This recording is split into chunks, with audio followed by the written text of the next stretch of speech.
With 50-plus years of combined produce, supply chain, entrepreneurial, and business experience, Craig, Slate, and Ed Bertaud discuss the impacts of fresh produce on their lives and health. This podcast is a casual conversation between two friends just trying to get better. This is the Fresh CrEd. Ed, what are you doing? You're being serious. I'm serious. The show is starting. Where are you, buddy? You're still working on your mic? I want you to be able to hear me. I can hear you. I really can, and everybody else can. All right. The show is on. Good. We've started. Welcome to another. Right. Welcome to another Fresh CrEd podcast. The Fresh CrEd. Got to put the "the" in there. So the original name was going to be Fresh CrEd, but we added a "the." Thought that was important. So you have to think about the intro, like the music, Laura talking. Yeah. You know. Do I need to think about that now, or are you talking about when we start putting the show together? as you're starting the welcome. We just did the welcome. Thinking that context. This is the welcome. That you're. You don't realize that, right? You don't realize that part where I was doing. That sounded very half-hearted. You're gonna have to do it again. That was weak. I'm telling you, she's putting it. This is going to be it. So, and you're not going to know that until you listen to it next year. Oh, they really went with that. Oh my God. So, yeah. Okay. I've got my good friend Ed Bertaud in the studio with me. Ed, how are you? I'm great, Craig. How are you doing today? Oh, buddy, I feel fabulous. You know, but that's repetitive. Now that I think about it, I think I always feel fabulous. So maybe I shouldn't feel so good today. Maybe I'm doing good, Ed. How about that? Sounds great. You don't know where to go with that, do you? You're up. I don't know if you're serious. This whole intro, we're going. The first 30 minutes of our show is going to be us practicing an intro. That will keep them coming back. So how sure. about don't talk to me, talk to the audience. Yeah, I mean, you can. Maybe we'll work on it for next show. I'll write something up for you. Could you do that? That'd be great. Yeah. For now, let's just do the whole freaking bumpkin. No, we're not doing bumpkin. I'm going to spitball this dude. I've already given you two. Okay. You didn't like either one. You didn't like the Ed. You didn't like the first one, and then I gave you the other one. I forgot the scripted one. Let's try one where you're welcoming the listeners. You know what? We did Thanks that. for joining us. All right, I'm gonna try it again. Okay. All right, now this is okay. Ed. All right, put your serious face on. All right, and quit looking at over there. I'm I don't know serious. what you're looking at. You're looking at the microphone or something over there. Look at me. I have two screens going. I've got notes. I've got y'all. I've got a web browser. I've got all kinds of stuff going on. This is the intro. All right, so. Well, welcome back to another The Fresh CrEd. Another exciting day and discussion between Ed Bertaud and myself. I see, Ed, you have joined me here in the studio, and I'd like to say welcome to you and welcome to all the folks that are still out there listening to us and the new people that are just joining in.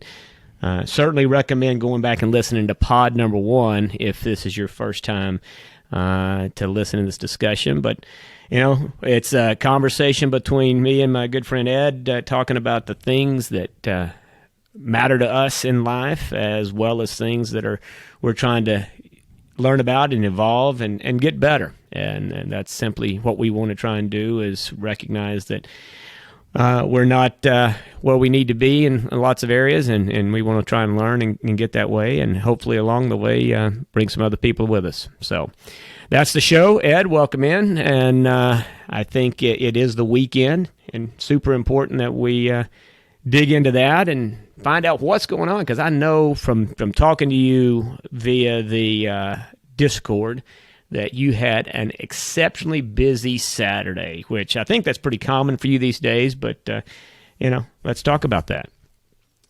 Yeah, it was a busy Saturday. Boy. Are you sure you don't want to talk about your Saturday first? Okay. So yours looks so exciting. Well, I just feel like I talk about my weekend so much. Okay. That maybe people are getting a little bored.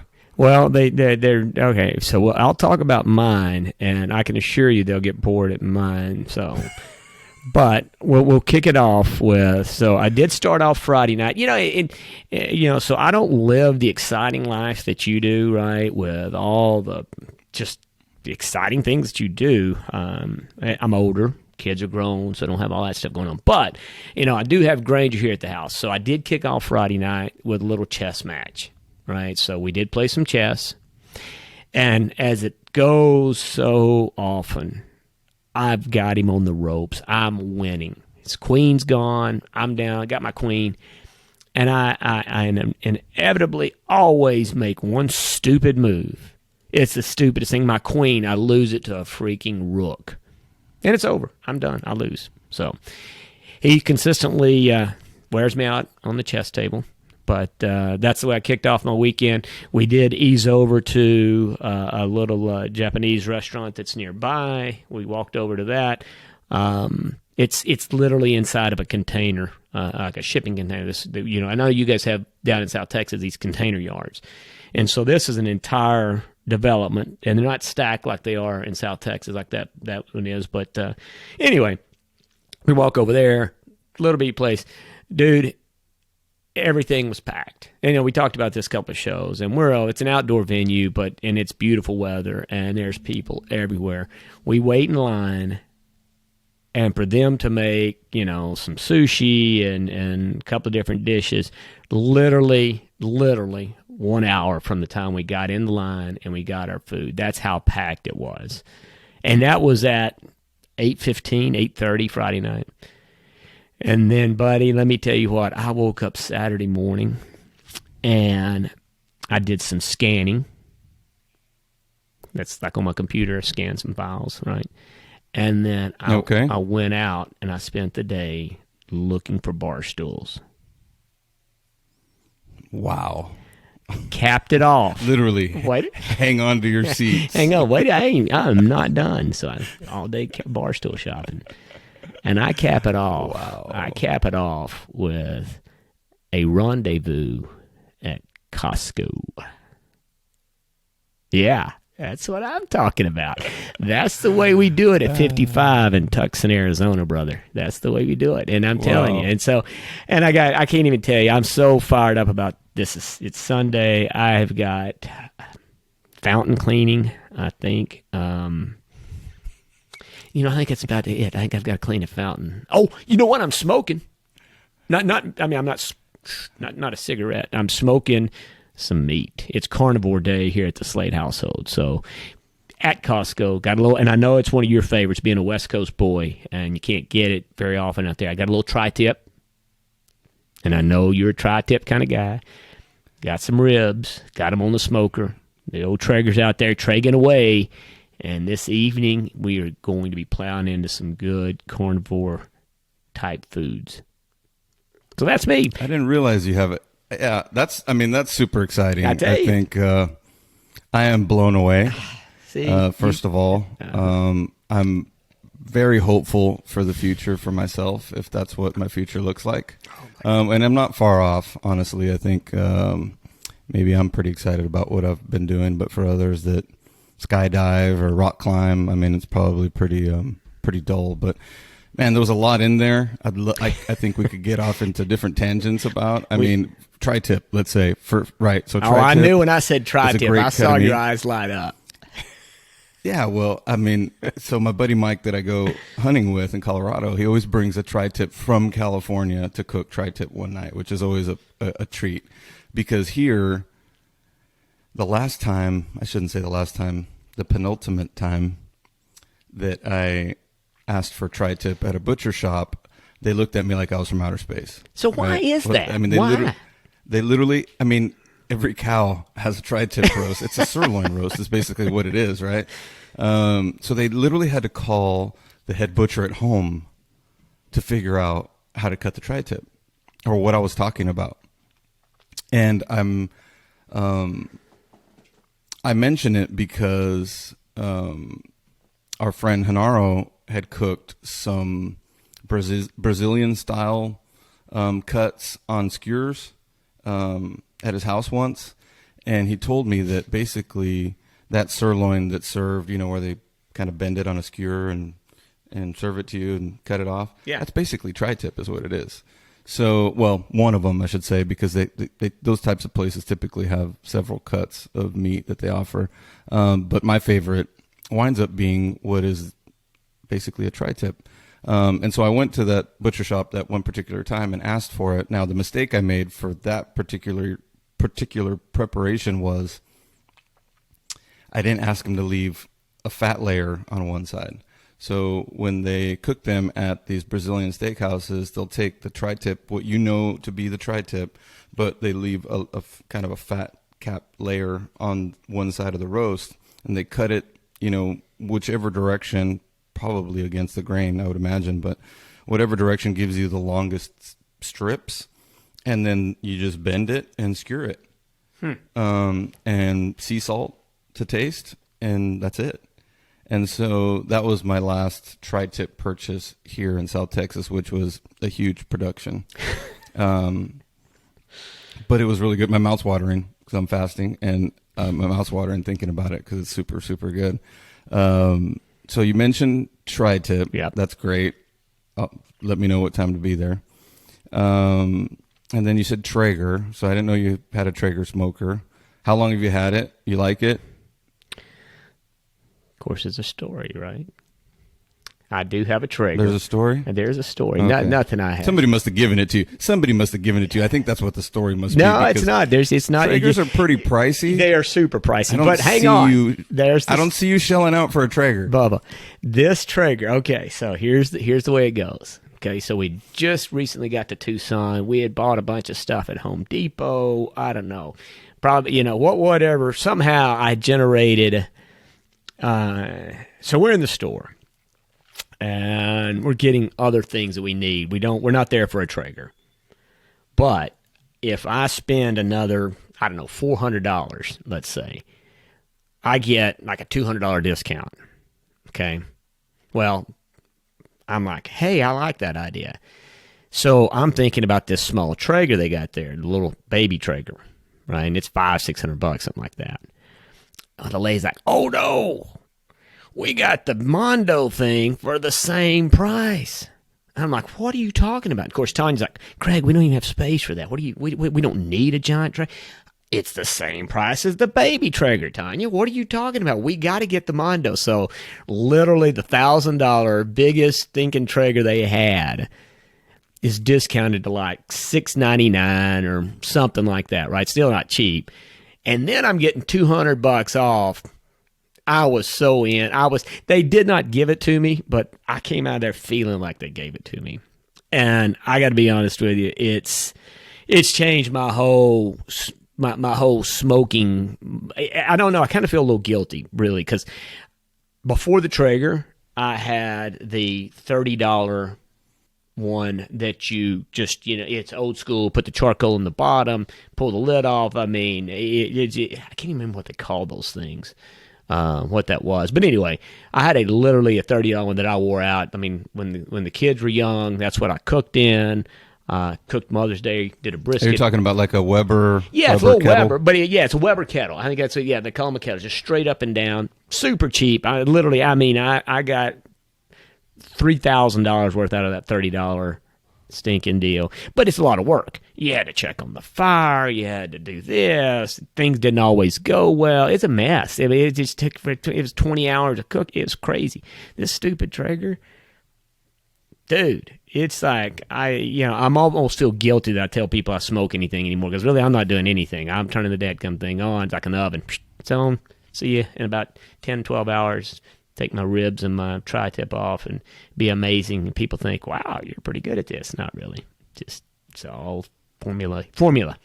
So I hate to tell that part. It's like a smoker's equivalent to a microwave, basically, yeah, right? Kind of. Yeah, it's like that. So it takes it takes the art out of working with a $30 unit, but you know what? The heck with it. I'm glad that lady talked me into the Mondo deal. I cooked 3 freaking full-in briskets on that for the company a couple of years back. We had a cookout or whatever we did, and I cooked 3 full-size briskets on that dude. and it filled it up, but that's a lot of meat. A lot of meat, baby.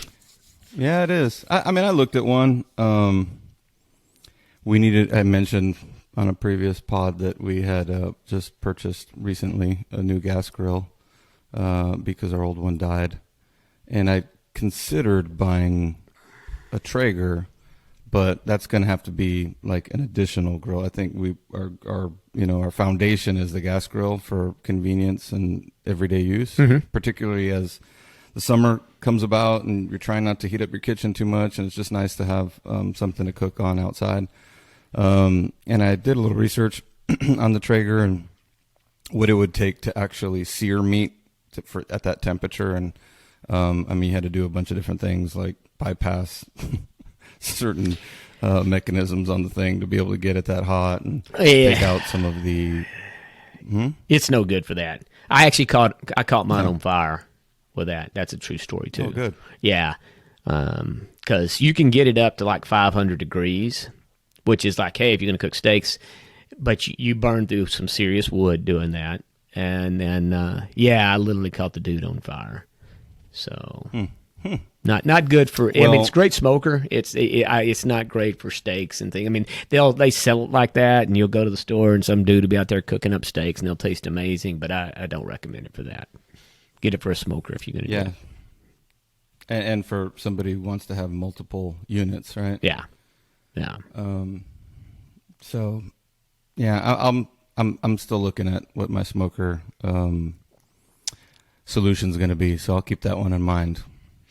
Yeah. So that was one of the things you mentioned. Yeah, lots of options. And then chess. I didn't realize you were a chess player. Well, I'm not, apparently, because I can't seem to win, but I know how to move the pieces. That much I know how to do. Past that, not really a player. Cool. Yeah, no, I mean, it's in terms of games and strategy and just, there's nothing more, I don't know, lack of a better word, intellectually efficient in terms of games that I can think of that's better than chess. Which, like I said, the fact that I can't win really says a lot about my intellect. So there you go. Yeah, that was the word I was going to use, intellectual. I mean, I think, maybe Trivial Pursuit is a close second. I love Trivial Pursuit. But I'm joking, of course. Yeah, I got you. No, chess is great. I mean, it's a game that I would like to spend more time playing. My daughter played for a while. I just need to get into it. So, I think Lainey plays? She played for a while, yeah. Yeah, that's school and tournaments and stuff like that. There's you know what, you need to just get a chessboard, set it up. I mean, that's it's a great thing for her, like I say, and for you guys together. But just like I said, you learn so much strategically from learning to play that game. I recommend that just for young people, old people, whatever. Even if you're not very good like me, it teaches you to be that you got to get better. I guess. Yeah, I don't know if I have room for another thing to obsess about and go overboard on and read about and watch, videos and all that other stuff, because I know that it gets very complicated. There are openings and different, strategies. So Callie and I watched The Queen's Gambit. Yep. Have you seen that? I have. I've watched the first. I haven't seen the whole series, but boy, that's a great show. Yeah, very, very good show. Highly recommend that show, whether you like chess or not. Yep. It was pretty cool. So there's your chess. I mean, so it sounds like you've had a pretty exciting weekend. And then today you're just going to sit around and eat, sounds like. No, I've got to work on a fountain. I remember I told you fountain. Oh, yeah. So that's right. The fountain, like something like what's outside Caesar's Palace or Bellagio. That's what we got out there. Something like that. I've got a big, what's that guy from the mythical Aquarius? Is that his name? David? Aquarius? No, the Zeus. Well, Zeus was David's the god. God was Zeus. The dude with the trident. He wasn't Aquarius. Laura, Help me out here, producer. It's Poseidon. It is. And that was also a movie, Poseidon Adventure, which as a young child I enjoyed thoroughly. Got to watch that sometime. It was really freaked me out, though. I kind of was paranoid about going on a cruise for a long time. But, yeah, Poseidon, how'd we go on that? Zeus? Why are we on mythology? Fountains. Yes. Fountains, so I have a Palace. Poseidon statue out in the yard that his water comes out of his mouth and it's not flowing properly. So, of course, none of that's true. It's a very small fountain, and I think it will not take me long to do. Just got to clean it up and get it ready for the weekend. So, all right. Awesome. So I do have one other thing, but before I get to my one other thing on the weekend, which is going to take us in a whole nother direction, I don't want to leave without a little discussion on the Ed Bertaud weekend. So, come on. I know it's not as good as mine, but man, you got it. So exciting. Huh? Yeah, that's so exciting. Friday, wrapped up work, hit the yard, worked on it till probably 9:30 at night. I think my neighbors probably think I'm crazy out there with a headlamp, just trying to get as much done so I wouldn't have to deal with it. Okay. Yesterday. Wait a second. Wait just a minute. What? You had a headlamp. I was listening to podcasts. Okay, I got that. Had my headlamp on. I'm more about the headlamp thing. So, like a coal miner? Yeah, kind of like a coal miner. No, just a headlamp. You know, I've got probably 20 headlamps I use for camping and. You know how many headlamps I've got, Ed? Don't tell me because I'll send you some. Well, I actually do have one somewhere in the house, I think. Ask me how many times I've actually worn the headlamp. How many times have you worn your headlamp? I have never worn my headlamp because I have never needed a headlamp. I've never been mining. Who is out at night with a headlamp on? That doesn't have to be, right? You don't have a plumbing break and you're out there digging a hole in the ground because your plumbing broke. You're literally doing yard work with a headlamp and you wonder if your neighbors think you're crazy? You know, the sad part is that I feel sorry for you. You do not. You don't need a headlamp and you don't even know it. I mean, there's probably 100 times I've used the headlamp this year. Either, again, late night yard work, hunting, camping, fishing. I mean, you need headlamps in your life. I've got them in my truck. I've got them next to my desk. I've got them in the kitchen. I've got them by my bed. Headlamps, man. I'm going to send you. You know what? I want people to write in. Please write in to our Twitter page, our I don't know all the pages we got. We'll talk about those in this show. Somebody's got to write in. I want to know. I want to know live feedback from the folks that are listening. Do you own a headlamp? And how often do you use your headlamp? That's the survey question for the audience for this week is, do you own a headlamp? Please preface that by you're kidding, because I see Laura writing something down. No. And if you've got to be kidding. Why? There's better things we could. But that's a good survey. It's just just so you've just made a case. I've made a case for I don't need a headlamp, and you just made a case for, oh my gosh, everybody needs a headlamp. Everybody should be using headlamps. And I'm going to argue with you that there's not that many people using the headlamp. And maybe we're all missing something. Maybe, you know what, maybe we're all strapping one on next week. I don't know. I think you are. Well, I'm writing the note for just in case, y'all. In case y'all want to circle back to that later. Okay. Well, we're going to talk headlamps for a while. All right. So we're so Mason, you see there, you got one. You've got a supporter, headlamp supporters. See? All right. Sorry, I know I interrupted you there about the headlamp. That kind of took me by surprise. Well, you asked. You said maybe my neighbors think I'm crazy, and I just wanted to let you know they do. So now that we've firmed that up, Saturday, what did you do with your headlamp? Well, it wasn't a school night. So I didn't feel bad about making noise. Okay. With your chainsaw, your headlamp. I try to take care of that stuff before sunset. So anyway, did that. Woke up early. Probably 6 o'clock. Had coffee, watched the news, hung out here for a little while. Was meeting up with a friend, coworker for lunch. And I had not secured a wedding gift that I wanted to give him. So I ran out to get that, and they were out of this particular wedding gift that I was going to purchase. So he got a gift card, which was, That's equally thoughtful. I think you can agree. Met up for lunch, had a great healthy lunch at a place here in McAllen called Earthborn. It's a juice shop / breakfast, lunch place, dinner, I guess, as well. I've never been there that late, but I stocked up on ginger shots. There's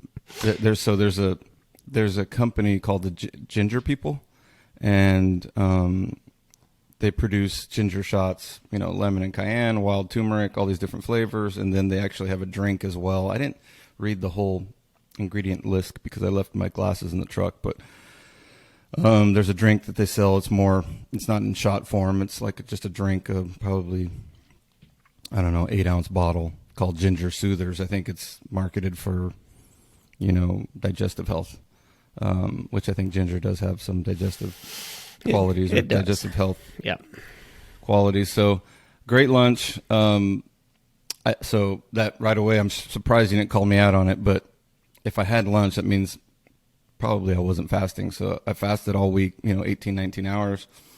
Yesterday, treated myself to having lunch. So no fasting yesterday. It's okay. But so before you leave that, so I'm sure you've been there. You've been to Zoe's Kitchen there in McAllen? Just recently, Callie and I went. I'm trying to remember what we did. That we were in the neighborhood. We might have been out shopping for something, but we ate at Zoe's Kitchen. Yeah, and it was good. Yeah, that's a regular the orzo soup or something. That's like on my list place to stop every time I'm there. I at least get 1 or 2 meals in at Zoe's Kitchen. I usually stay in there nearby there, and so super great. In terms of quasi fast food, right? I mean, it's in between. I forgot what mid fast or whatever, but dude, you can eat so good there, right? I mean, cauliflower rice and it's just you could eat. Yeah, you're right. I had the meal that I had was a bowl with cauliflower rice, and I don't remember what the rest was, but I love orzo soup, and so whenever it's available, I have it at a restaurant. So and to me, it's like those. I can't imagine it hasn't taken off, but we talk about eating healthy and challenges that you're faced with. That's a place, man, that across the majority of that menu, I mean, you're hard pressed. I mean, they got the pita bread, so you need to stay away from that. But I mean, that's an easy choice. But in terms of selections of food and vegetables and it's what about I'm telling you, it's the way more fast food places need to be going, or quasi fast food. Yeah, it was good. Yeah. So we think we had the hummus. That was pretty good. Mm-hmm. I had in my notes to talk about today a restaurant that Kelly and I saw on the news yesterday morning. They did a piece on a restaurant in California that I'd like to make a point to visit. It's called Bavel, and I think the owners, their names are Ori and Genevieve, and they own several restaurants and trained, all over the world in the culinary arts. Her focus is desserts, and his are basically the entrees and appetizers. But it looks phenomenal. I mean, the food looks great, and it's a Middle Eastern. I think it's billed as Middle Eastern fare, but really the techniques they use and even the foods they introduce, ingredients from all over the world and from all of their travels. So it looks really, really good. So again, my mouth's watering, and I'd like to visit. But it's funny because the reporter that was visiting them, they were eating inside the restaurant while they're doing the interview, and Genevieve's bringing out these desserts one by one. It was like 4 of them. They looked ridiculous. And I told Callie, I said, now that's the type of dessert or junk food, if you will, that's worth eating, right? Like if you have the opportunity to have an experience like that and eat something, phenomenal, whether, you agree with eating, sweets or sugar or, that type of thing. at least reserve it for something special, not just like a Twinkie or a fried chocolate pie from the gas station. That's my thought. Anyway. Yeah, I know, for sure. So back to the day, had lunch, went to the bike shop, bought some stuff I needed for a bike ride that we were doing later on in the day. Went to Home Depot, went to hit some golf balls and practice for a little while because, I just had time to kill. Came back home, did a couple things around the house, worked on my bike, and then met our friend Hanaro out at the Mission Bike Trails where they have some off-road mountain biking trails that I'd never been to. That was a lot of fun. A great workout. I think I compared, the hour riding on the trails to my hour that I usually ride, on the road, and my heart rate and calories burned were, way over the top on the trails. Pretty technical, some parts of them, but it was fun. Definitely something I want to do again. I'm ready. So we did that and then came home and it was late already and had dinner, watched some golf and went to bed. And now I'm here with you. All right. And thankful to be here. As well, I am as well thankful to be here. So, I said I had one other thing. So last night before going to bed, I watch a lot of documentaries. And just, I mentioned Mully last week. I'm not gonna call you out on Mully because I know you hadn't watched Mully, but I'm telling you, put that on your list. But before this next one I'm about to tell you about. But no, I'm watching one last night, and it's on this gentleman that's got MS, and it's the story about him and his dad. He gets diagnosed when he's like 19, and then his father, who's a doctor, he's a doctor in geology, I believe, but he's not a physician. But anyway, like any of us, right, with kids, his son at 19 gets diagnosed, and he just pours himself into research and study and look, and he finds out that, the more he looks into it and research, it's like, you know what? It is diet is the big factor in being able to stave off the effects. I guess there's two stages or two phases from watching this documentary that I'm watching. You've got the first phase, which is controllable. People can have MS and be in here, and you can live with it, right? It's I guess somewhat treatable or something to that effect. But when you move to stage 2, which is progressive, meaning that's where it starts to do damage that you can't repair. At least in theory, they say you can't repair. And so this dad does all this research and digs in, and it really comes down to this diet, and particularly vitamin D. Vitamin D, from all that he's looking into, becomes this huge contributing factor to helping you stay out of the second phase of MS.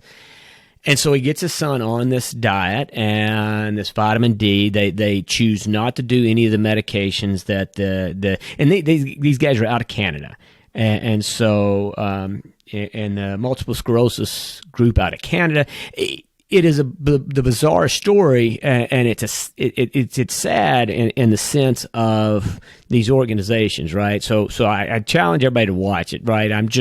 All I'm doing is telling you what I watched and the lives of this guy. It's worth watching, but it's these guys come up with this diet and this plan. The kid's now 20, 25 years later.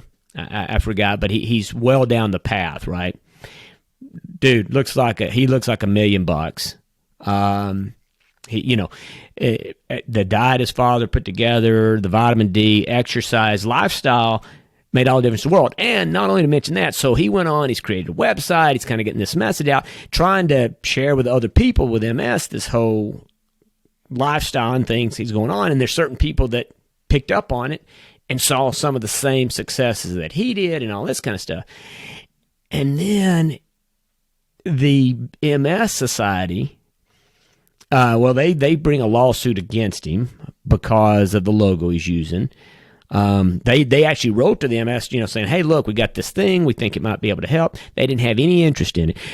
Big, long, and short of it is you watch the show and you can see that the MS Society is really, because they're funded by the pharmaceutical companies, and there's no proof, at least from like I say, watching the show and what they're saying, is there's no proof of effectiveness of these drugs that they're prescribing everybody. Super expensive, millions and millions of dollars. And what you come to take away from the show is these folks have come up with a self-life hack, if you will.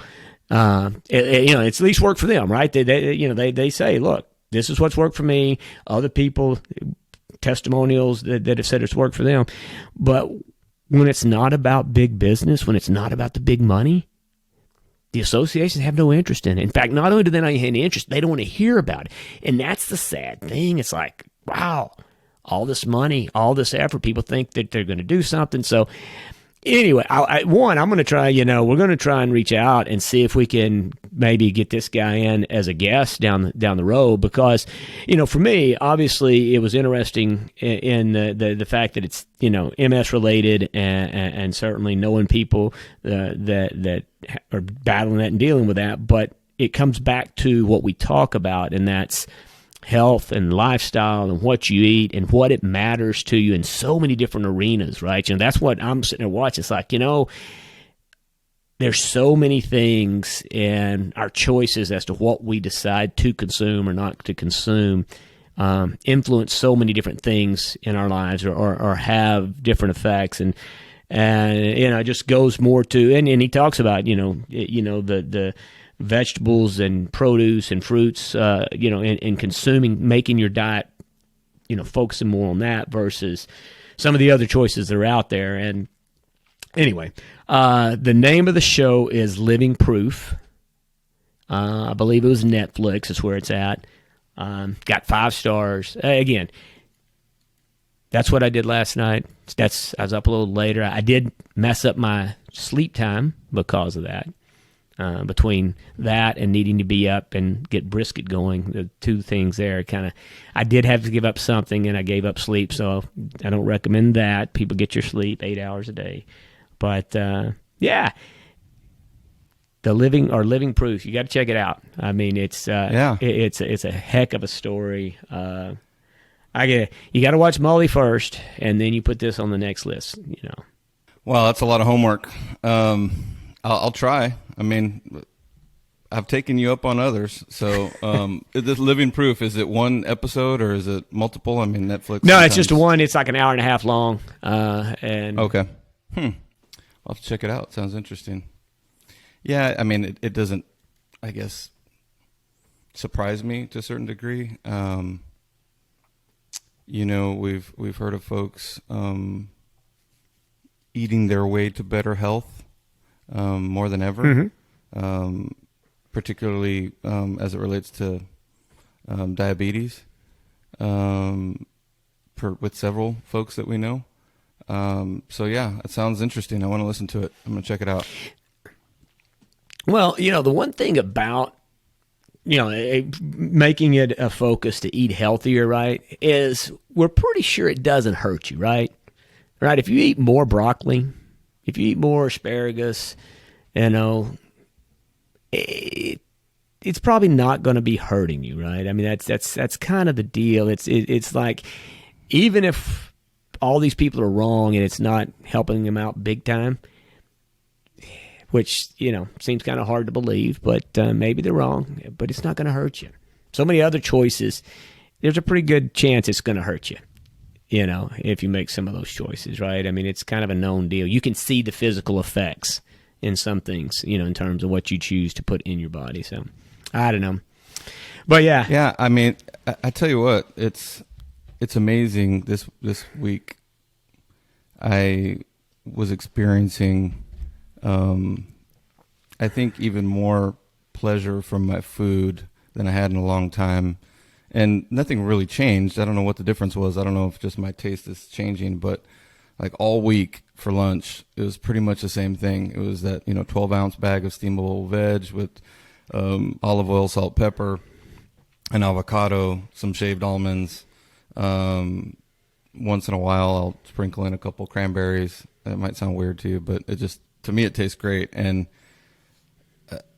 I mean, after 18 hours of not eating, not only is it good and I would otherwise like it, but it was like a party. I mean, it was awesome, and I really enjoyed it. And so, people talk about variety and how they have to have, like even you can't eat the same thing in the same week, and that's just all BS. I think. I mean, frankly, if something's good, it's good. Maybe I just get on these kind of rolls where I'll eat something just nonstop, and part of it is just out of convenience, right? I mean, yeah. For me, by the time I get to that 3 o'clock hour, like I'm getting hungry, so it's pretty easy to do. Or I'll throw an egg in there. I mean, but all whole, real foods. Olive oil, I won't even get off on that. I mean, I think on that tangent, because I think I might have mentioned to you before, but I've probably got 10 different types of olive oil, and they all taste different, and they're great. And I mean, we have bulk olive oil that we use for cooking, but I'm talking about for, these types of applications, either, a bowl of veg or a salad or something like that. It's a lot of fun. No, I love olive oil. Like I say, the stuff that I can't think of the name of, but it's unfiltered olive oil. Cause I mean, I like anything, I like, really sharp or, something you can taste. So it's an unfiltered virgin olive oil, and it's. You like your olive oil like you like your wine? I like to chew it. I like to chew my olive oil. I love olives too, man. I tell you what, that's a great snack. You want see that's the thing. Get you a jar of those. There's some olives out there. Get you a jar of pitted olives, and when you're starting to cook or whatever, and you want a little snack, pop a couple of those dudes. That's better than a dadgum chip. Yeah, olive oil. I had olives in my concoction as well. Callie buys these prepackaged. I wish I remembered the name of them, but they're like snack packs, and they're sealed, so you don't have to refrigerate them or anything. And they have 10 olives in there, 5 olives, whatever it is. And one day she saw me doing it, and she threw me a pack, and I poured them in there, and it was really good. Yeah, got a lot of flavor. So. Olives. Again, my mouth's watering.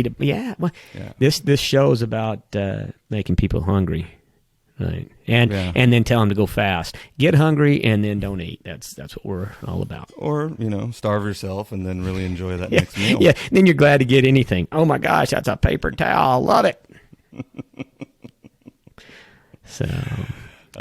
So Living Proof, gotta watch that. Uh-huh. I had some questions. You'd talked about metabolic health not too long ago. I mean, it sounds like it makes sense to me, but I have not educated myself. So did you learn anything new? I did. So this week on one of my all-time favorite podcasts, the Peter Attia Show, he had a doctor on there with him talking about her conversation was really around the misnomer that a high-fat diet contributes to, metabolic syndrome or unhealthy metabolic health, right? And I, again, I'm not going to go down the road of high fat, or low carb, all that kind of stuff. I mean, there's a ton of research, ton of stuff out there, but certainly she's got studies and proof and things like that in terms of high-fat diet. But a couple of things that were interesting for me. And so I'm always looking for, how do I measure, right? I said early on in the podcast, this has never been about me weight loss. It's never been about anything more than feeling better and making sure that I'm better metrics, right? We talked about my cholesterol scores like that. So I'm always looking for health measurements. How do we determine health? Because a scale is easy to get on, so you're easy to stand on and say, hey, I lost 10 pounds, and so I can measure that, and that's probably good, right? Losing weight seems to be good until you become, overboard, and you're anorexic, and you're going the other way, right? So that's why, for me, the weight thing is not really where I put my attention. It's like I'm looking for stuff to measure, and what do doctors call health, and what's the reasoning behind that's a good metric for health or something. So anyway, this lady's talking about how they measure metabolic health, right, and what the measurements are, and that the amazing statistic that stuck out to me. Okay, this was the thing that I was like, okay, I got to dig into this and do some research. But was only 12% of the U.S. population is metabolically healthy. 12%. So, Craig, what does that mean, 12%? How do you know if you're metabolically healthy? Hey, Craig, what does that mean? There you go. Thank you. It's a nice setup, Ed. So increased blood pressure, right? So your blood pressure, if you've got high blood pressure, this says greater than 130 over 85. So you've got, there's 5 things in this measurement category, right? And so if you have 3 or more of these, you're in what's called metabolic syndrome. But if you have 1, then you're not metabolically healthy. You need all 5 of these have to be lined up. So this goes to me measurement. And I'll go and look at my health scores and take a look and see. But blood pressure, high blood sugar, and certainly if you're insulin resistant, but just high blood sugar, excessive fat around the waist. I think it's like they have like a standard, and this is a little bit tricky, but if you've got like a bigger than a 38 or 39 inch waist or something like that, then you fail that one, right? So your waistline is an indicator. High triglyceride levels, I believe the number is 150. For me personally, at least from the research and doctors I listen to, 100's really the number I try and stay under, but I think 150 is what they rank. And then low levels of good cholesterol or high HDL. So those are the 5 things, and if you fail any of those 5, then you're not metabolically healthy, and that's how you get 12% of the U.S. population can't hit all 5 of those. They can't. They're not on all 5. Now, if you get 3 or more, then you're in metabolic syndrome, which means you're fast declining, right? If you fail in 3 of these things, you need to really be doing some research into metabolic syndrome and what that means, right? Because that's let's see what it says here. It's a risk. Does it break it down only for the United States, or is it by state? Or is it? It just did the the information I picked up was strictly United States, and it says that only 12% of the U.S. population, and again, I think when they say U.S. population, I think there's no age parameters, right? So people in their 30s to 70s, right? It just goes to the point of that is it goes to speak to the fact that people are probably not aware, right? Of they think, hey, yeah, I got high blood sugar. Okay, yeah, I got to deal with something, right? This is the one thing I got to deal with. The dilemma is these things can be cascading and they build on each other, and all of them are pretty much proven to be, you can influence them in most all these cases with diet and exercise. All 5 of these can pretty much be handled. And by the way, these numbers, right? So you can't have regular blood sugars and be using taking insulin or whatever. In other words, this is without medication. These scores have to be low triglycerides and good HDL and all that kind of, and all those scores have to be without statins and all that. This is to be healthy. You have to be able to control these numbers with your own health, not medically influenced. So for me, I'm going to be using these 5. This is going to be these are real benchmarks. Like I say, to me, this is like stepping on a scale. It's tangible. It's scientific. It's proven. It's known. And so that's, for me, if these things start to get out of line, then I'm probably needing to change something in my life, right? I'm probably not going to, and so that's I don't know. I was super interested when I heard her say only 12%, because I really would have thought the number would have been much higher. Because you'd think out of 5 lousy freaking metrics, more than 12% of the U.S. population, but apparently not. Yeah. So this isn't a test like, say, the calcium CAC. Yeah, cardio. it's not a CAC the score. CAC test, right? These are metrics to live by, if you will. Well, I mean, when you go to get your physical, if you go get a physical, and you should be, if you go and get a physical, you're going to know these 5 things, right? Mm-hmm. They're gonna each one of these are going to be on any physical. I mean, I guess they don't do your excess fat around waist, so they don't do your waistline, but you can pretty quickly do that. You can if you ask, though. Well, I had a physical done, pre-clean eating challenge. And I asked for everything, measurements, the whole 9 yards to baseline, everything. So they'll do it for you. Yeah, I forgot it, but the waistline issue is it's like a tell of other problems, right? When you have that bigger waistline, it's the having the fat build up there is a result of. I mean, it's obviously you're not living healthy if you're growing in the middle. Yeah. So again, if you've had a physical, you can easily look this stuff up. Everybody knows these things, right? Well, if you've got high blood pressure, you know it. Yeah. But it'd be cool to post it on online or Instagram. All right. We can. Producer, put that note down, and we'll make sure and include that in one of our deals. Got the thumbs up. We're good. I'm going to print it out and tape it to my monitor. Well, it's so the information, it's from healthline.com is and it's the name of the article. This is not from the pod. This is just where the statistics that I'm throwing out here. Think you're metabolically healthy? Only 12% of Americans fit the bill. That's the title. Yeah, well, check it out. Yeah, see, poor metabolic health increase your risk for heart disease, diabetes, and stroke. None of those are good. Don't need a doctor to tell me that. Yeah, I'm going to have to add sleep to that list, because this week, you got on to me last week about sleep, and this week wasn't any better. But I don't feel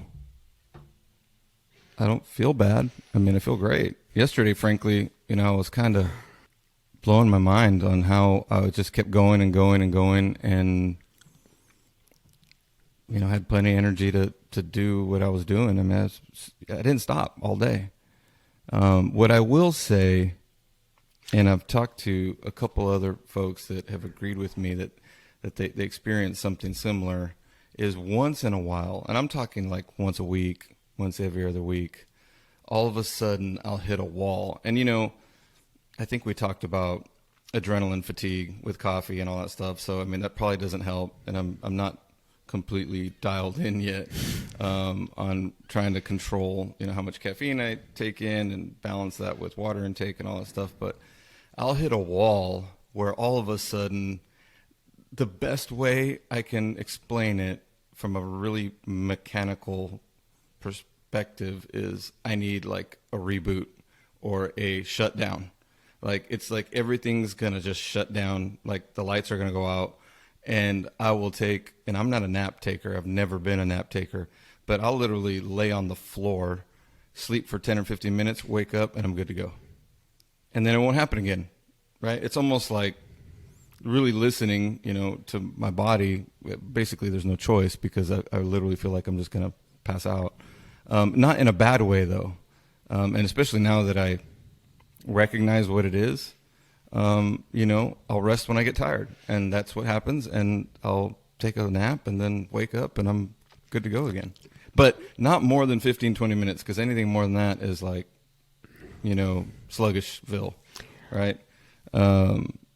What are you going to say? But yeah, because I'm waiting for an opening. So I can hear the exasperation in what you're about to say to me. Well, you're rationalizing, okay? Just like, all I can tell you is even in this article that I'm talking about, when you read this, they're going to tell you part of the formula is a good health. And again, I'm admitted a non-participant in this in an appropriate way. I'm just telling you the research is out there that says sleep is absolutely a component of good health. I actually think lack or not having appropriate amount of sleep, I think it actually contributes to weight gain. So it may be in this article that I just gave you. Yeah, I think it's production of cortisol, and there's a bunch of stuff in there. But my response to you was going to be that of an addict, which was, I've got it under control. All right? I've got it under control, man. Yeah, so it is, and it's the worst of all the stuff that I've looked into. I said when I talked about Dr. Scott Walker, in learning or in listening to him, it's of all the stuff that I've learned, it's the thing that I hated hearing the most. I did not want to find out that I needed to sleep more. That was not something that I wanted to add to my list. You know what? If I got an exercise, that's great. If I got to change how I eat, that's all good. The fact that I need to lay in bed more hours, there's nothing for me. I like being alive and being awake, and I know you do too, right? I mean, we like going, we like doing stuff, and although it's great for the body and it's required, it just seems so unproductive. There's no, it's not like I'm going to be, on my deathbed thinking, man, I remember that time I slept 8 hours. That was great. You know what I'm saying? I mean, it's like there's nothing about sleeping I'm ever going to reminisce about and think about how wonderful it was. Remember that view of that sleep I had? Yeah. Boy, that was awesome. I mean, come on. It's like that's the worst part. So I'm more on a mission. See, this is where I think science should be going is how do we manipulate the need for sleep and figure out how do we make our sleep more efficient where we don't need as much. Well, I mean, you were talking cellular health last week, and look, what I know about sleep and cellular health and regeneration fits on the head of a pin, but I am pretty sure that sleep is critical in cellular regeneration, and so is diet. So yeah. I don't know. Maybe what you're telling me is if I eat healthy, then I can sleep less. That's what you know. What? Let's go with that. That's our formula. Let's do that because don't anybody take that advice. By the way, so. No. But I'm gonna try. Look, this week I think I told you. My smart device. I literally take it off. After that's I right. shower, You're supposed to report back to me your average sleep this week. You don't want to know.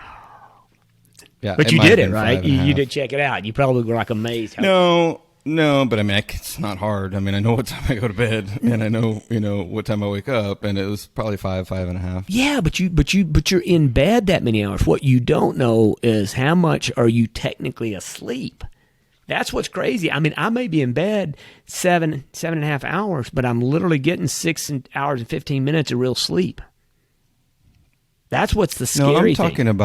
I'm talking about the last time I look at the clock and the time I wake up. That's what I'm talking about. And that's what I'm telling you. I'll lay in bed and watch TV for a couple hours. But your wearable will tell you how much you're actually sleeping. It will, it's monitoring, depending on how good of, which one you're using. There's some that monitor your body temperature. And, of course, your body temperature changes depending on what stage of sleep you're in. Your breathing rate changes, your heart rate, all those things. But that's what these wearables are doing. They're measuring all that. So it tells you how much deep sleep you got, how much that. But at the end of the day, like for me, literally, my sleep efficiency, so if I'm in bed 7 hours, which sometimes is a stretch, but if I'm in bed 7 hours, I'm probably only actually sleeping a little over 6 in that whole time. The rest of the time, even when you don't know you're awake, you're awake. So if you're in bed 5.5 hours, you're sleeping probably less than 5 hours a night. I don't know. Yeah, I mean, I'll try. It's really uncomfortable to wear, I think, to bed. I mean, maybe I need something different. You get the Oral Ring. The Oral Ring, I'm contemplating getting it. You could. I see your. What's it called? It's like your wedding band. You see, your wedding band. It's literally like you have Callie get you that for your wedding band.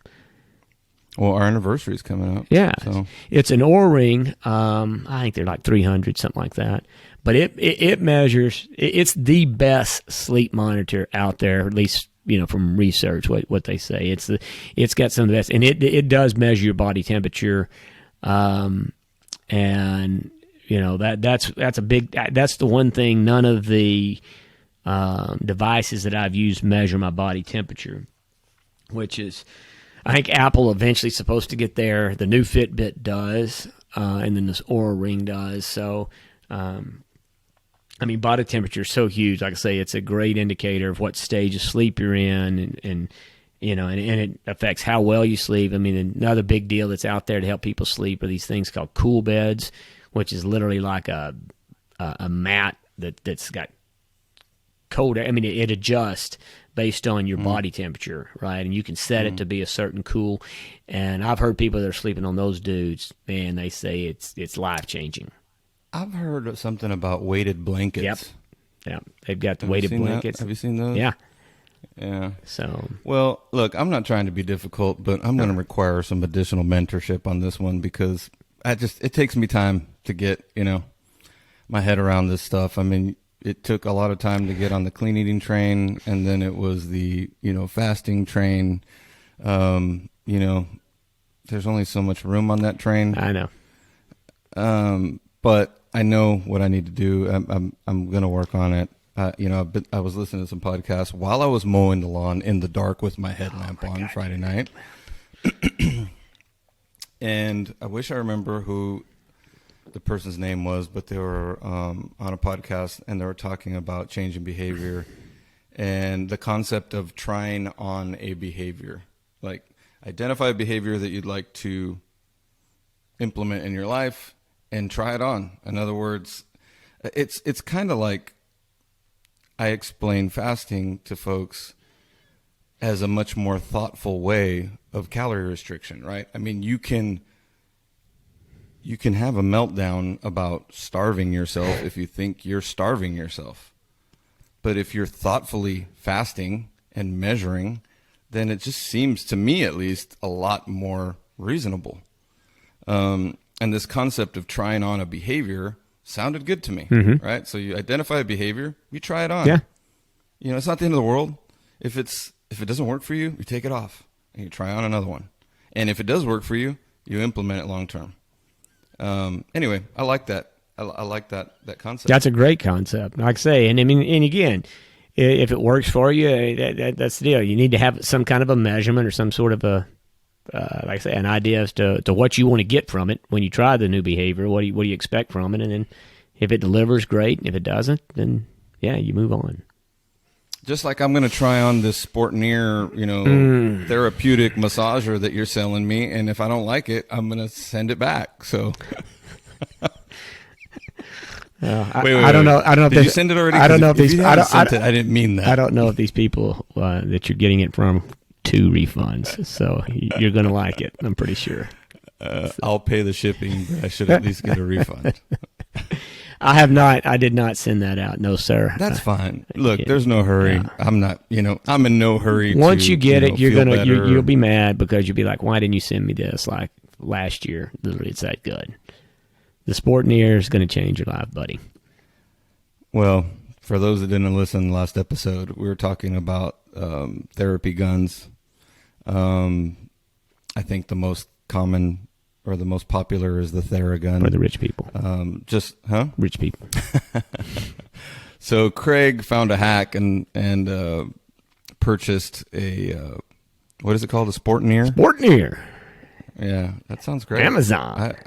I hope it doesn't catch fire.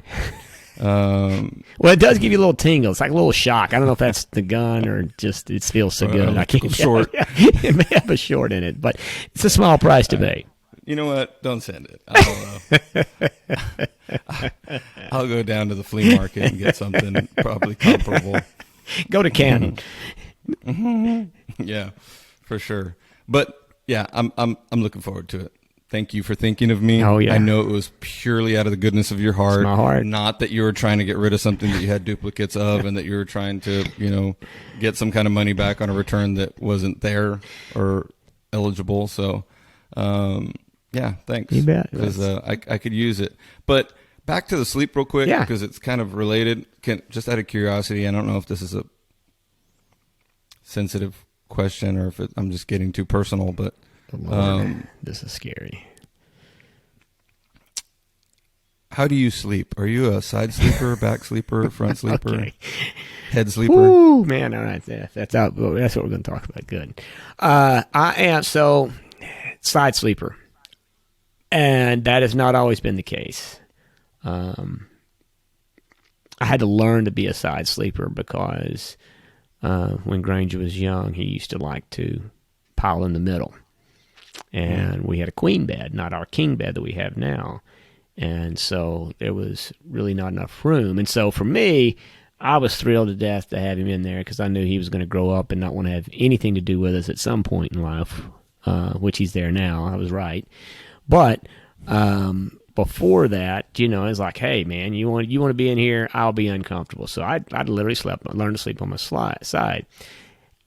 It's the worst way in the world to sleep. I mean, it's miserable. I mean, I'm still battling right now trying to figure out how to get my neck right. I'm not sure. I bought one of those Casper beds when we moved out here to Tucson. I'm not sure if it's right. I mean, I wake up not feeling great on my side, my neck. Everything's kind of not good. But I can't sleep on my back anymore. I get it's weird, but I used to be a back sleeper. Switched to a side sleeper and can't go back. I'd like to get there. I'm the same way. And I say I have a ton of energy and I'm jumping out of bed, but sometimes I feel like my bed's kicking me out of bed. Yeah. And I've tried a bunch of different beds, and I'm a side sleeper too. Now, the great part of it is that I do jump out of bed, and, whatever pain I'm feeling, and I say pain, but it's more like soreness, it goes away pretty fast. Like by the time I get to the coffee pot, it's gone. But there's like a limit on how long I can stay in bed or else it hurts. Mm-hmm. So I don't know, maybe this whole sleep thing, I mean, I don't want to buy one of these beds that, is the equivalent of a small car in cost, but maybe this whole sleep thing is I just need to get the bed right. Because honestly, I'd like to sleep on my back, and the only way I can do it is when I sleep on a cot when I'm, camping, or on the floor, like with a pillow, kind of like hugging a pillow. That I can sleep on my back that way, but not in bed. That's interesting that you say that. Because, so that's one of the things that, I'm been researching beds. I told you about these cool pads and all that kind of stuff because, I'm trying to improve my sleep efficiency, right? So if I'm only going to be in bed 7 hours, I want 6 hours and 59 minutes worth of sleep.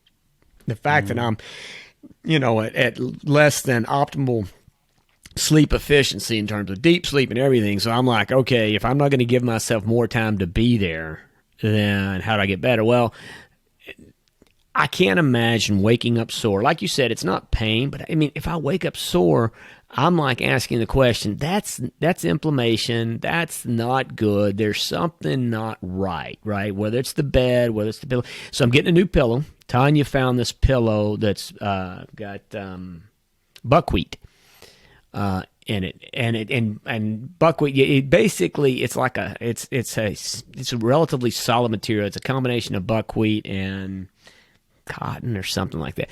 Point of it is, it's supposed to give you the appropriate neck elevation without sinking down or changing. And it's the pillow's freaking heavy. She's got one. Oh, that's what I was going to say, because we have like heating pads that have buckwheat in them that we throw in the microwave. Right, exactly. Probably's got like 10 of them. Shoulders, some of them are like shaped to go over your shoulders, and they're great. They're really, really good. But it's almost like unpopped popcorn in there, right? I mean, I know it's not popcorn, but that's kind of what it feels like.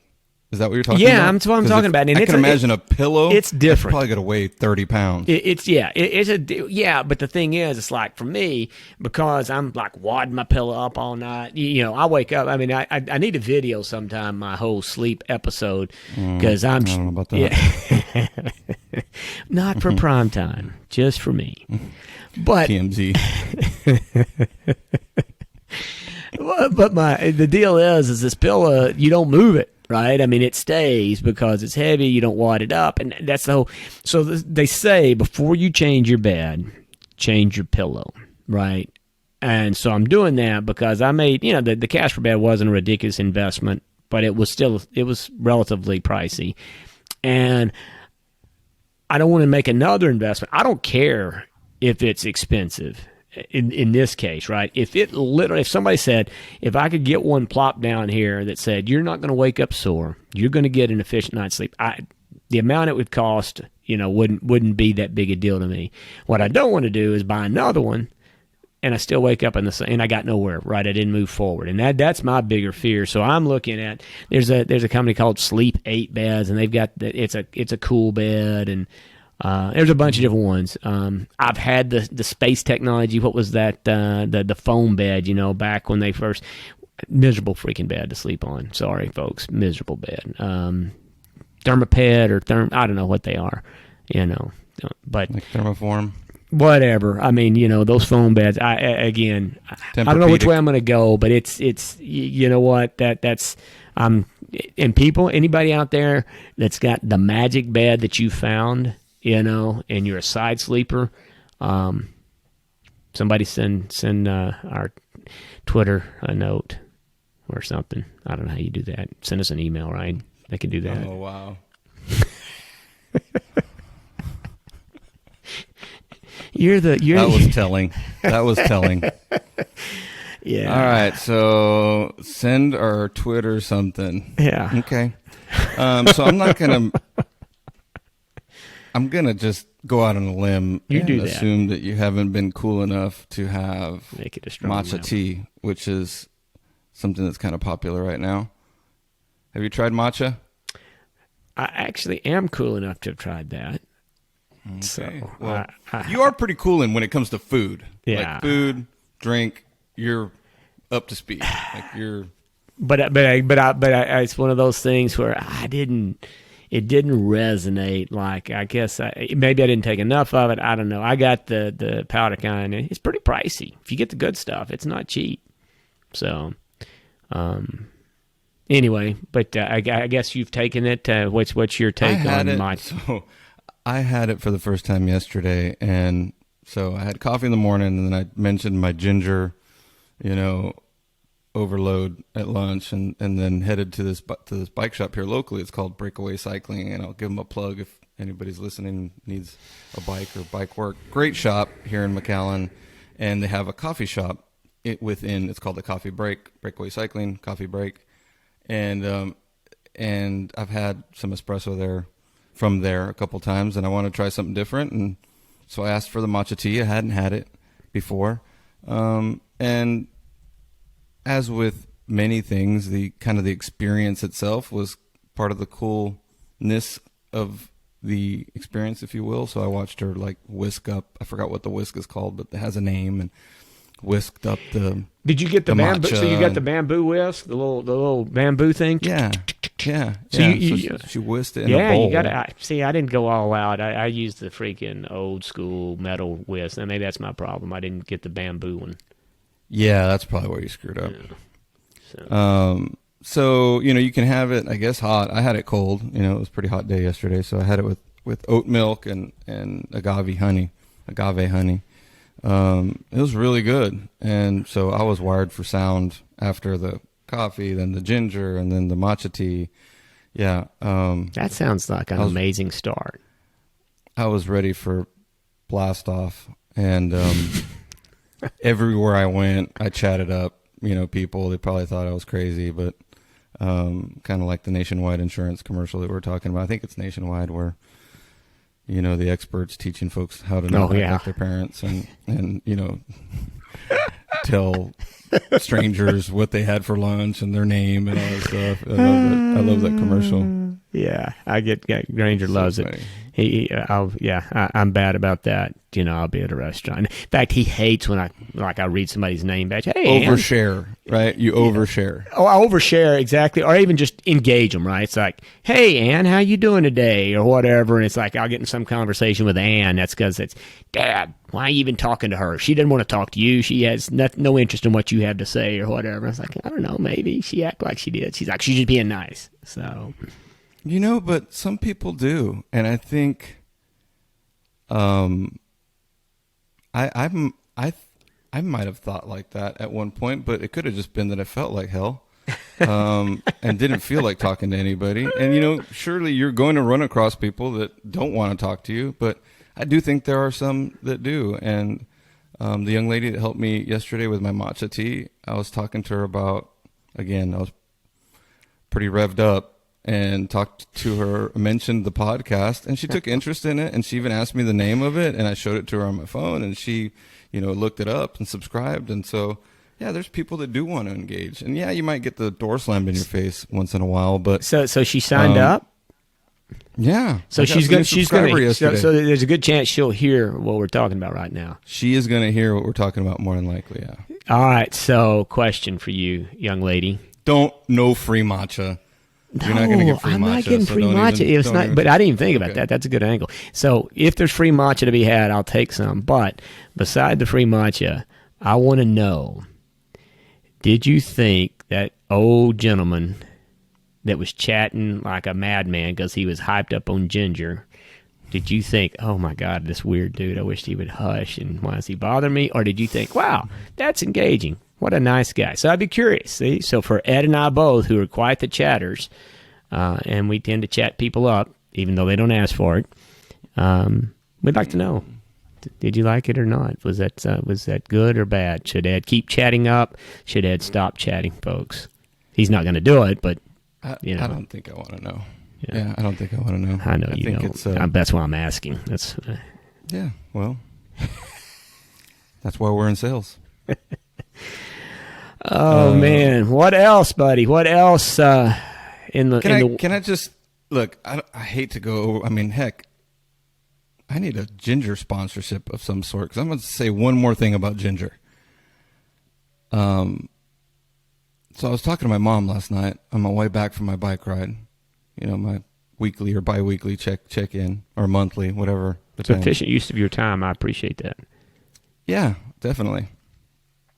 And somehow I talked about ginger, and she reminded me that she turned me on to a recipe last year. It's really easy. Basically, it's ginger and lemon over watermelon, and it's ridiculous.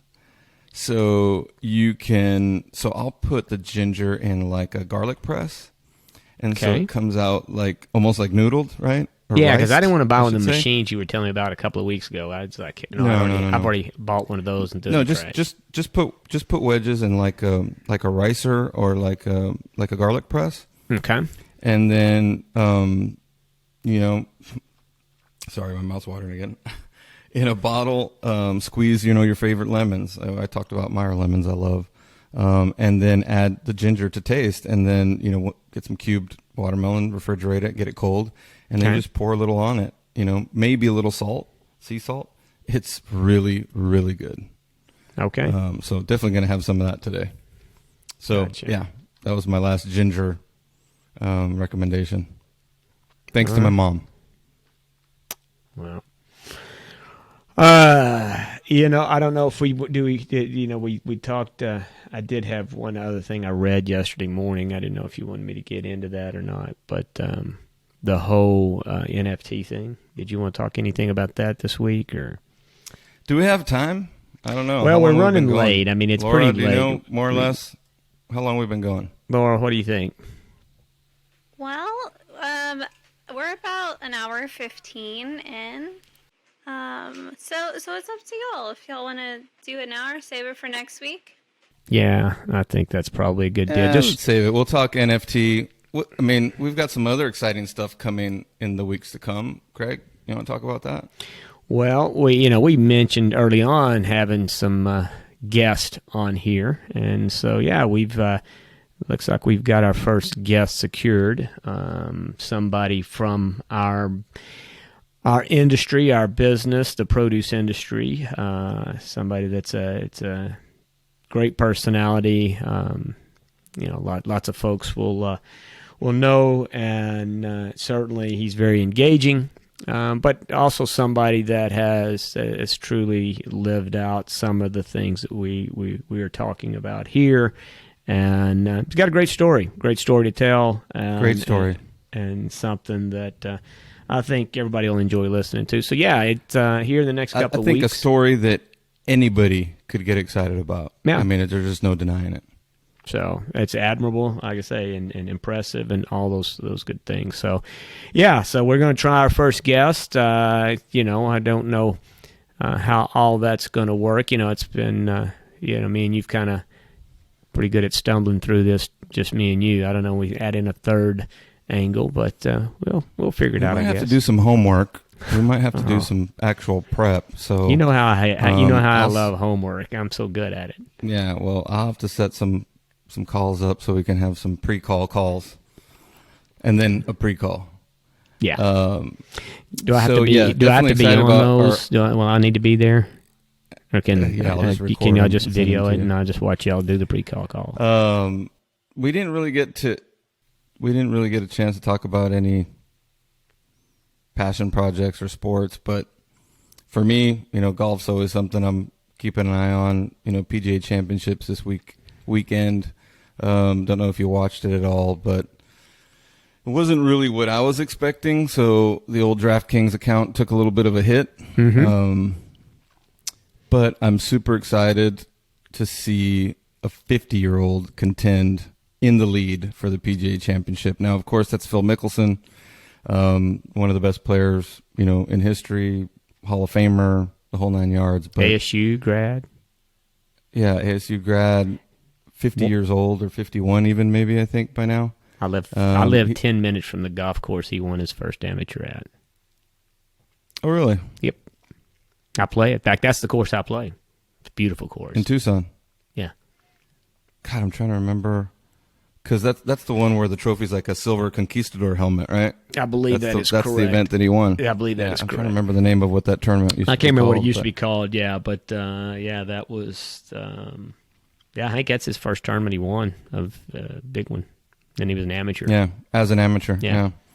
So the PGA Championships at Kiowa Island in South Carolina, the ocean course, brutal. Pete Dye design, wind, just super difficult. I've never played it, but anybody who's played coastal golf, it's typically the case. And this course, obviously, more so, given that it's a major venue, but.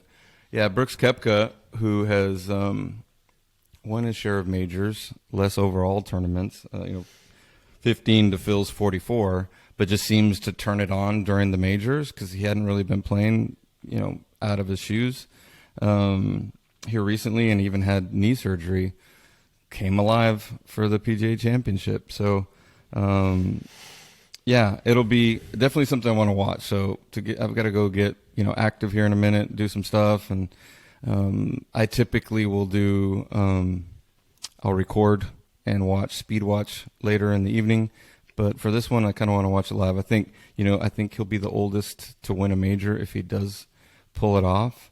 And like I said, it wasn't who I had on my DraftKings lineup this week. But I'm okay with it. If he wins, I think that's a chalk one up for the old dudes. Well, being an old dude myself, you've got me. I have not been keeping up this week, but now that you're telling me that, I'll be watching it later this afternoon, and I'll be pulling for Phillip. Yeah, it'll be compelling to say the least. So, and with fans, it looks, at least, I don't know, I didn't hear the particulars, but with fans, and I think in full attendance, in other words, no restriction as far as the number of attendees, at least that's what it looks like. It's already getting pretty rowdy, so it'll be interesting. Well, Now that you mentioned it, I think something I'm going to put on the bucket list. I think I'm going to try and do this pod from the waste management tournament this year. Oh, I'd be there for that. Oh, you want to come out? I would. Yeah, that'd be great. Well, you know what? Put it on your list because I got a hookup. Yeah, no, definitely. I'd love to do that. I've been wanting to do it. It's always, January. I think it's Super Bowl weekend. I mean, heck, I didn't go when I lived in Phoenix because of Super Bowl. And just getting out there, I mean, it's a whole thing, right? You got to have a pretty good system set up. Like with any of these tournaments, unfortunately, none of them are really easy to get to. You really have to want to be there because it's a real challenge just logistically. They're just, most of these locations just aren't set up to take on even parking, right? So, I mean, Pebble is a good example. You really have to be there to want to be there to go park, 15 miles away and take a shuttle, unless you know somebody or you have a, special access, which, from time to time comes about. So, yeah, that would be fun. We have a friend that has a friend of a friend works for the liquor distributor that serves that event. And I don't remember what the stats were, but for that, I think it's the 16th hole, which is the par 3 stadium setup. He gave me some statistics at one point. 16th or the 17th? Is it 17th? Yeah, I don't remember. I'm trying not to confuse the Byrons trying to have their own hole, and that was the 17th. So can't remember. For some reason I think, but it could be the 16th. Either way, I know which hole you're talking about. Yeah, the big par 3 with all the stands. I should know that, but I've seen footage of it enough. Anyway, he was talking about the statistics on how much liquor and alcohol or alcohol they go through. It's just, it would blow you away. Like they're literally pouring, throwing a bottle away like every 2 minutes or something like that, 5 minutes or whatever. It's just insane. So yeah, no, let's do it. Let's figure it out. Okay, that's on the list of things to do with the future pod. And, you can come out and watch me playing. I don't know if I told you I signed up for the McAllen Amateur. No, you did not. Next month. That is news to me. When is that? Yeah, that will be, I think it's the last Friday in June. Yeah. So I've played in it before. It's a challenge. Look, for me, I didn't grow up playing tournament golf. So it's just something I've done to challenge myself, and it's nerve-wracking. An individual tournament, it definitely gives you a good perspective and makes you much more understanding, particularly for youth players. You're out there on your own. I mean, it's no joke. No, I mean, for me, that's one of those things I've thought to myself. I at least today, and I'm nowhere near the golfer you are.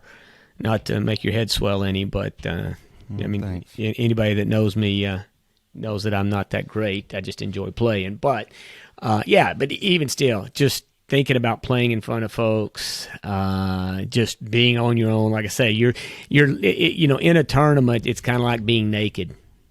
Right, and you're out there raw, and people think, well, if you had the nerve to sign up for this, you got to be at least reasonably good. And if you get out there and look like the weekend hacker, that you even if you don't look that way, if you start to hit stuff you're going to think to yourself, oh my God, what am I doing? These people are laughing at me. People don't even care, but that's the way I'd feel about it. So I got to tell you, that's a huge step, buddy. Yes and no. I mean, anybody that knows could sympathize, right? Even if you have a bad day, sometimes you go out there and it's like you've never swung a club before. But in this case, it's pretty limited, the number of players. So it's typically, there are multiple flights.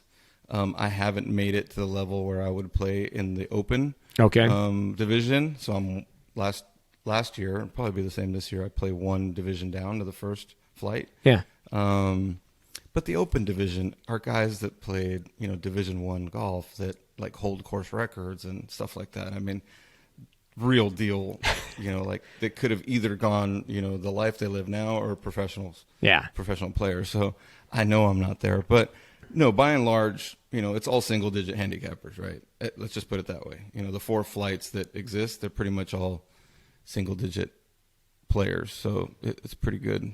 Well, that'll be sad. We got to keep that on the list. That's going to be last Friday in June. Yeah, you know what? Maybe I shouldn't have said anything. Everybody, go out, put on your calendar, get down to McAllen Country Club. I know there's a few of you. I know there's a few of you listening to this. Sean, I think you need to make a grower visit that week and find yourself in South Texas so you can be there to cheer Ed on. Juan, I know you're listening and you live in the neighborhood. Get your ice chest out there and Anaro. I don't need any more pressure. Look, I've already had a conflict. So Lainey's going to camp, and that's the weekend she's going to be dropped off. So goodness, I don't know.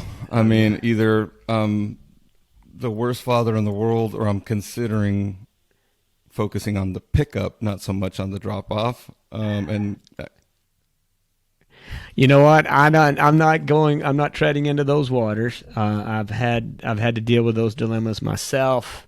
I've made it through that, and now you've got to navigate your own way, buddy. So I'll just tell you, the older you get, the more you learn, the less resistance you provide, the easier the boating is. So, wow. All right, there are some words to live by, and we need to get on living this outstanding Sunday. I got to go check on my tri-tip that's out there, my ribs. It's probably beef jerky by now. No, you got to cook that. Cook it slow and long. But yeah, it's been great catching up with you, Mr. Ed, and I hope this week is outstanding for you. It sounds like you've got good plans for today, and yeah, and for all you folks out there, we've got that Twitter thing you can send stuff to, CrEd Fresh, I believe, at CrEd Fresh, Fresh CrEd. Which one is it? At CrEd Fresh? At CrEd Fresh is Twitter, and at the Fresh CrEd on Instagram. Yeah. And you can also watch on YouTube at the Fresh CrEd. That's my favorite way to do it. I like to watch. Really? Yeah. No, I actually don't. I've never seen it. I don't. I just listen. I've never seen one of these. I've listened to them, but I've never seen one, so I'm assuming they're good. Glowing endorsement. Thank you. Well, no. I mean, why I don't want to watch myself?